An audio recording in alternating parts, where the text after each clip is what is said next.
ሰላም እንዴት ናችሁ?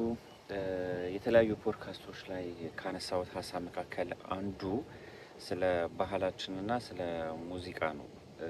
ያው እንዳለመታደል ሆኖ ስለ ሴክሬት ሶሳይቲ፣ ስለ ኢሉሚናቲ ስለሚባሉት ጉዳዮች ስናነሳ ብዙ ጊዜ ሩቅ ነው የምናየው፣ የውጭውን ዓለም ነው የምናየው። በተለይም ከዘፈን ጋር በተገናኘ የምናወራው ስለ ጄዚ እና ቢዮንሴ ነው። ሌሎችም ስለ ባዕድ አምልኮዎች በተለይ ከሚስጥር ማህበረሰብ ተብለው ከሚታወቁ አካላት ጋር የተገናኙ ባዕድ አምልኮችንም ስናነሳ ብዙ ጊዜ የውጭውን ነው እንጂ የምናየው ሀገራችን ውስጥ ያለውን ነገር አናነሳውም እና ሀገራችን ውስጥ ግን ብዙ ከባዕድ አምልኮ ጋር የተገናኙ ከባህላችን ጋር የተቀላቀሉ እንደ አገር፣ እንደ ማህበረሰብ፣ እንደ ቤተሰብ፣ እንደ ግለሰብ እያጠፉ ያሉ ነገሮች አሉ። ከእነሱ መካከል አንዱ ሙዚቃ ነው። በተደጋጋሚ ለማንሳት እንደሞከርኩት ሙዚቃችን በተለይም የባህል ሙዚቃችን የህዝብ ዜማ፣ የህዝብ ግጥም ተብለው የሚታወቁት አብዛኛዎቹ ከባዕድ አምልኮ ጋር የተገናኙ ናቸው። ከእነሱ መካከል አንዱን ልነግራችሁ ነው የፈለኩት። በሰሜኑ የሀገራችን ክፍል ብቻ ሳይሆን በአብዛኛው በተለያዩ የሀገራችን ክፍል ውስጥ የሚመለክ አንድ የዛር መንፈስ አለ። ይሄ የዛር ንጉስ አምልኮቱ እንዲፈጸምለት የሚፈልገው ወይም ደግሞ ግብር እንዲገበርለት የሚፈልገው በሙዚቃ ነው። ይሄ የዛር መንፈስ ወይም የዛሮች ንጉስ ስሙ ላሎ ይባላል።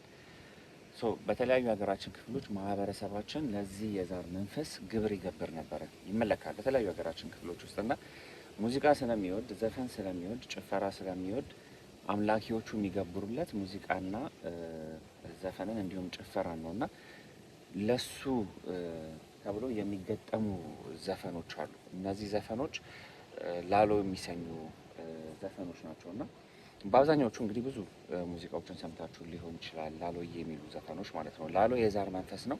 ላሎዬ እየተባለ ደግሞ ለሱ ይዘፈንለታል፣ ይገበርለታል ማለት ነው እና እንደነገርኳችሁ ለዚህ የዛር መንፈስ ላሎዬ ላሎዬ እየተባለ ይዘፈንለታል፣ ይገበርለታል፣ ይጨፈርለታል። ይሄ ከባህላችን ጋር ከባህል ሙዚቃችን ጋር ተቀላቅሎ በጣም ብዙ ሙዚቃዎች በእርግጠኝነት ታውቃላችሁ። ከስር እንደውም ብታስቀምጧቸው ደስ ይለኛል፣ ምን ያህል በላሎና በላሎዬ ዘፈን እንደምታውቁ ማለት ነው። በተለያዩ የሀገራችን ቋንቋዎች፣ በተለያዩ የሀገራችን ክፍሎች ውስጥ ላሎዬ እየተባለ ዘፈኖች ይዘፈናሉና ላሎ የዛር መንፈስ ነው። ላሎዬ ደግሞ ለዛ የዛር መንፈስ የሚቀርብ ግብር ነውና ላሎዬ ላሎዬ እያለን ስንዘፍን ለዛ የዛር መንፈስ መስዋዕት እያቀረብን ግብር እየገበርን እንደሆነ እንድናውቅ፣ አንደኛ የማያውቁም እንዲያውቁ እንድታስረዷቸው፣ እንድትነግሯቸው ነው ይህንን መልእክት እያስተላለፍኩት ያለሁት። ግን በተለይም የሃይማኖት አባቶችና አጥኚዎች ባህላችን ከባዕድ አምልኮ ጋር ተቀላቅሏል። በጣም ብዙ የባዕድ አምልኮ አይነቶች አሉ ከባህላችን ጋር ተቀላቅሎ ኖርማል አድርገን የምንወስዳቸው በየዕለቱ ፕራክቲስ የምናደርጋቸው ግን ህይወታችንን እያመሰቃቀሉ ያሉ ነገሮች ማለት ነውና እነሱን አጥንተን ለይተን ማህበረሰቡን ማስተማር አለብን ብዬ